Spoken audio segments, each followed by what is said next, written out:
Estava eu essa semana em uma aula sobre tabela periódica e aí falando sobre as propriedades, certo? E aí existe um conceito que é o de carga nuclear efetiva.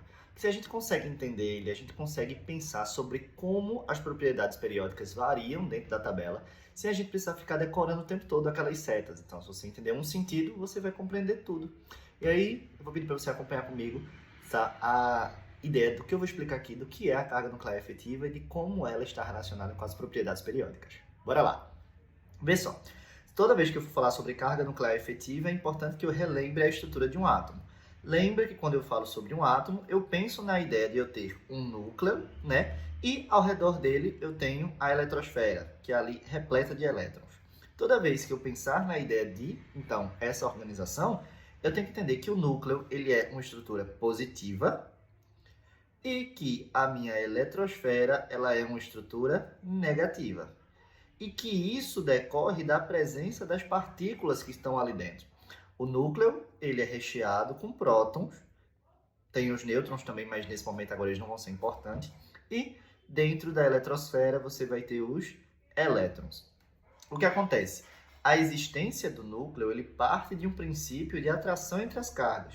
Ou seja, as cargas positivas que estão presentes dentro do núcleo, eles atraem, né, a carga negativa que está ali presente na eletrosfera. É esse equilíbrio entre essa atração dessas cargas e a repulsão delas mesmas que faz com que o átomo consiga existir. E aí, a gente tem uma aplicação direta disso em relação ao tamanho do átomo. Vê, a gente está acostumado a entender o raio atômico a partir desse diagrama aqui, né? E a gente sabe que quanto maior o período, ou seja, quanto mais para baixo o elemento estiver na tabela periódica, e quanto mais à esquerda, ou seja, quanto menor é o seu grupo, maior é o raio do átomo, maior é o tamanho dele. E pensar no tamanho do átomo, pense que é a distância entre o núcleo e a camada mais externa que está ali dentro daquele átomo. O núcleo e a camada mais externa que está ali presente nele. E aí, pensar nessa variação ao longo de um grupo é muito fácil. Porque, vê, imagina ali, primeira coluna da tabela periódica, o primeiro elemento que aparece é o hidrogênio. Ele só tem uma camada, então a distância do núcleo até essa camada dele é pequena. Se eu desço um período, eu vou para o lítio. O lítio agora é um elemento que tem duas camadas, então a distância do núcleo até a última já aumenta. No caso do sódio, o sódio é um elemento que está abaixo do lítio, tem três camadas. Então a distância do núcleo até essa última camada, ela fica maior. Então é fácil a gente perceber isso. Quanto maior é o número de camadas, maior é o tamanho do átomo. E aí, o que é que isso tem a ver com carga nuclear? Vê, a existência do átomo pressupõe a ideia de que o núcleo está segurando os elétrons. Se eu tenho muitas camadas, eu tenho muitos elétrons para serem segurados. O núcleo, ele exerce uma força, tá? Essa força, ela está segurando essas camadas. Quanto mais camadas eu tiver para que esse núcleo possa prender, mais difícil é para ele conseguir fazer isso. É como se você imaginasse que você está andando com um cachorro. Você está segurando um cachorro, você consegue manter ele perto de você. Se você vai passear agora com dois cachorros, eles já não conseguem ficar mais tão próximos, porque você tem que pegar a força que você usava para segurar um e você tem que segurar dois agora. Se agora você vai andar com 5 desses doguinhos, você não vai conseguir puxar eles com a mesma força que você puxava o primeiro. Então, cada cachorro ele vai se sentir um pouco mais solto. É por isso que eles começam a se afastar. É o que acontece com o átomo, tá? Quanto mais camadas, quanto mais elétrons você tiver, menos força o núcleo vai ter para conseguir segurar. E aí eles vão se afastando. E aí, ó, isso implica diretamente na ideia da variação do raio atômico dentro de um mesmo período. Observa, a gente sabe que quando a gente pensa na variação, quanto mais à esquerda o elemento tiver, ou seja, quanto menor for a sua família, mais grande, isso é horrível, né? Maior é o seu tamanho. E aí, vê só, por que isso acontece? Peguei aqui os elementos do quarto período. O potássio, que está no grupo 1, o cálcio, que está no grupo 2, e o escândio, que está ali no grupo 3. Veja, todos eles estão no quarto período, então todos eles têm 4 camadas. O que é que faz, então, com que o potássio seja maior do que o escândio, já que o número de camadas dele é o mesmo? É justamente essa atração. Vê, o potássio tem 19 elétrons, logo ele tem também 19 prótons, certo? Então, aqui dentro dele, dentro dessa região aqui, que é o núcleo, existem 19 cargas positivas para atrair essas 4 camadas. Quando você fala no cálcio, existem agora 20 cargas positivas.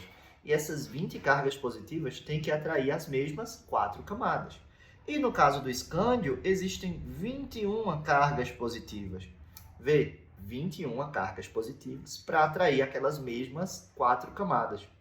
E aí pense em força de atração.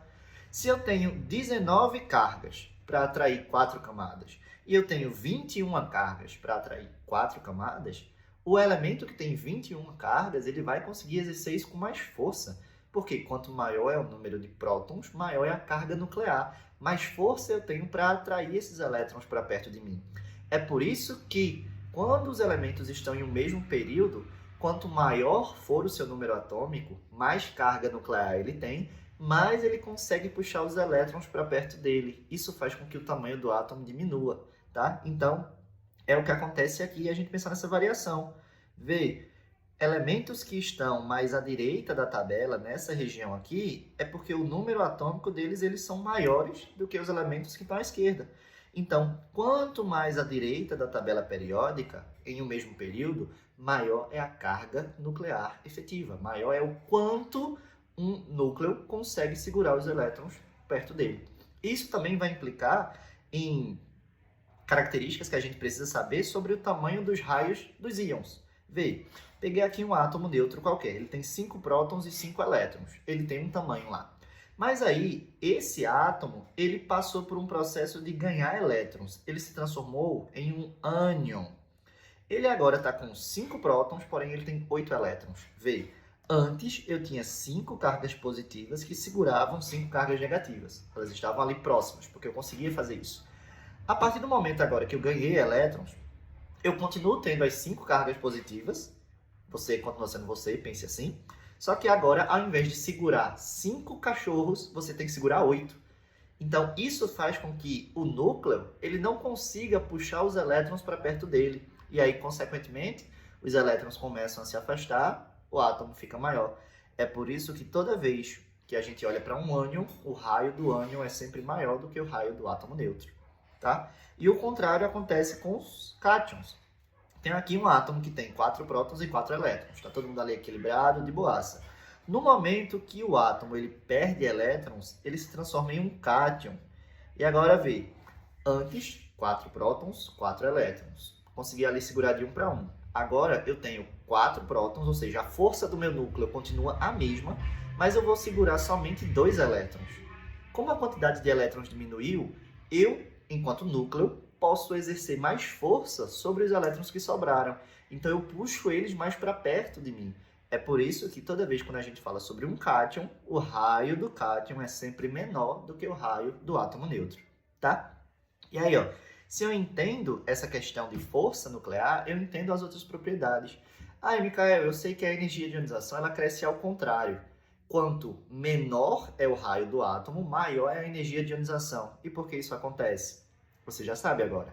Porque se o raio é pequeno, é porque o núcleo consegue segurar os elétrons com muita força. Logo, para eu conseguir arrancar esse elétron desse átomo, eu preciso inserir muita energia. É por isso que a energia de ionização é alta.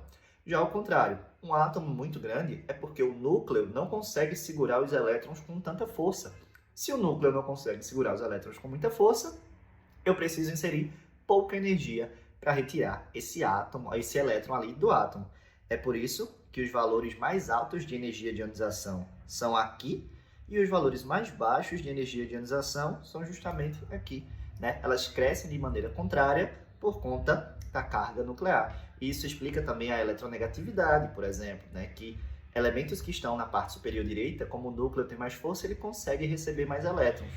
Em contrapartida, os metais, por exemplo, não conseguem fazer o mesmo, tá? Lembra disso e aprende, que é sempre importante para você conseguir relacionar essas propriedades com algo que você pensando em uma vez só, você consegue entender todas as propriedades da tabela, tá bom?